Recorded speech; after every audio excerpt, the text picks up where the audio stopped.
In Kanye West's quest for presidency, Ben shot at Drake. Seymour Braxton was found unresponsive. Chicago rapper King was fatally shot. I know y'all didn't think because 2020 is over that the madness was gonna stop. We are indeed back with the first Monday Madness of 2021. If you're unfamiliar with this segment, this is where we discuss everything that's happened throughout the week as far as entertainment, pop culture, black culture, hip hop, you name it. If there's anything you missed throughout the week, I'm here to catch you up to speed and open the floor to some dialogue because we don't want to get stuck in our madness. We want to move forward. So we're going to lay it all out on the table. We're going to talk about it. This week we have Justin Timberlake, 6ix9ine, Meek Mill, and a very important update on a case that was near and dear to a lot of us, the Kenneka Jenkins story. We'll get into that later. Stay tuned. This is Ashley J with Monday Madness. Justin Timberlake takes to his Instagram to publicly apologize to Britney Spears and Janet Jackson. Now, we all know the story about Janet Jackson and Justin Timberlake at the Super Bowl. They were performing. There was a part in the show where he was supposed to remove a part of her clothing and it went wrong and her titty popped out. Now, there's two people that I blame for that situation. That was Justin Timberlake and wardrobe. Yet, guess who was the one who got banned from the Super Bowl? Of course, it was Janet Jackson. And Justin Timberlake never stood up for her, never said sorry, and went on to perform solo at the Super Bowl again after that, after Janet Jackson had been banned. Of course, he and Britney were an item. It went horribly wrong for them, and he took every chance that he could get to publicly demean her. Countless interviews, countless award shows where he was just a straight up asshole. There's a lot of things that I contribute to the demise of Britney Spears. He is one of the biggest contributing factors. He pins this open message on Instagram that reads, "I've seen the messages, tags, comments, and concerns, and I want to respond. I'm deeply sorry for the times in my life where my actions contributed to the problem, where I spoke out of turn or did not speak up for what was right. I understand that I fell short in these moments and in many others and benefited from a system that condones misogyny and racism." He goes on to specifically apologize to Britney Spears and Janet Jackson and says how he's aware that the industry is flawed and how it's designed to set white men up for success. Yada, yada, yada. I have not been perfect in navigating all this throughout my career. Yada, yada, yada. I want to take accountability, blah, blah, blah. I care deeply about the well-being of people I love and have loved. I can do better and will do better. Let's start with this, Justin. Your apology is about 20 years too late. The fact that you've seen the messages and you've seen the comments and you've seen the tags that we have been telling you for years now, and you're just now deciding to speak up, that goes to show this whole thing is bullshit. It's trendy now to be pro-black. It's trendy to be pro-woman. You not slick. We've been aware that you built your solo career on the backs of black people. When you left NSYNC, if it wasn't for us, where would you be? You could have kept this one in the drafts. 6ix9ine is back to terrorizing the rap community, and I really wish we could just make this man go away for good. But with his newfound protection and immunity, I'm afraid that his behavior is probably going to get worse. He approached Meek Mill as he was leaving a restaurant going into his car. The two get into a shouting match that seems like it possibly could have escalated. You the best, nigga. You the best, nigga. You the best, nigga. Now, when I say this altercation could have escalated, I say that lightly because there was a bunch of security around. It obviously couldn't go too far. Kind of reminded me of like when people fight on Love and Hip Hop or Bad Girls Club or something. Like, you know there's security here. You know there's big ass men who are going to stop you from fighting. What are we doing here?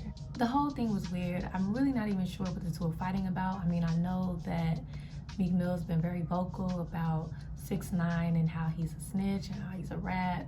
To be honest, in this situation, I'm a little bit bothered by both sides. 6ix9ine's entire existence bothers me. But Meek, you ran straight to Twitter after this. I can't take you serious. You're supposed to be this street dude and you get into it with somebody and the first thing you do is go to Twitter. I kind of wish it would have been anybody but Meek so that maybe somebody could put this man in his place, but I also understand why it had to be Meek. You know why? This is somebody who clearly wants no more problems with the law.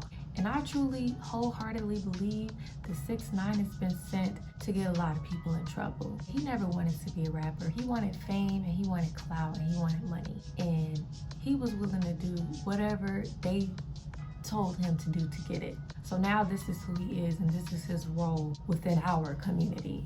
I want people to ignore this man because he feeds off of that energy, that weird, negative, like trolling energy. He feeds off of it. Can't we just ignore him? I think that's the only way that we can make him go away without somebody like doing real harm to him.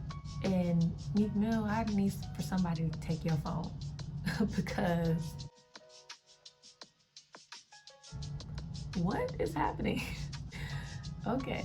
The story of Kenneka Jenkins was about 4 years ago. A 19-year-old girl went to a party and never made it home from that party. A search ensued for her and it became a national story. They shortly found her dead inside of the freezer in the hotel where the party was.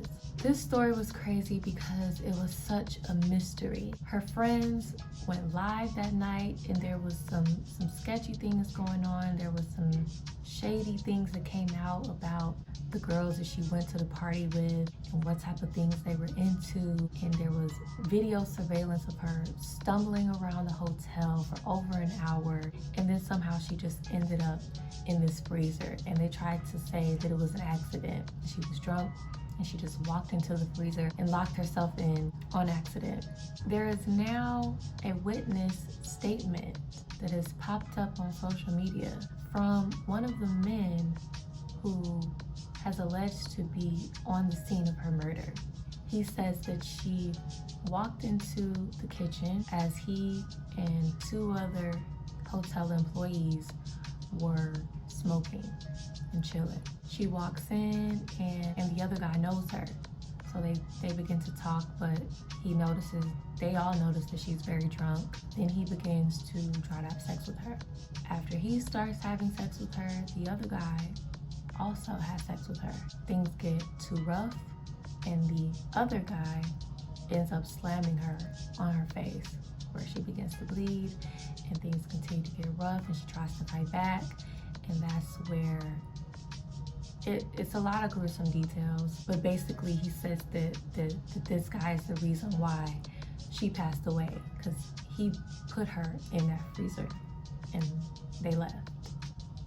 Something never was right about this story, and I think we all knew that. The girl who she was with, we found out that she had a connect at the hotel. These guys who work at the hotel, they all know each other. They knew the friend and they knew what types of things go on at these parties and stuff like that, and that's probably why he felt so comfortable trying to get her to have sex with him in that moment. This story sounds plausible. It makes sense with the pictures that came out after her death and how she was found.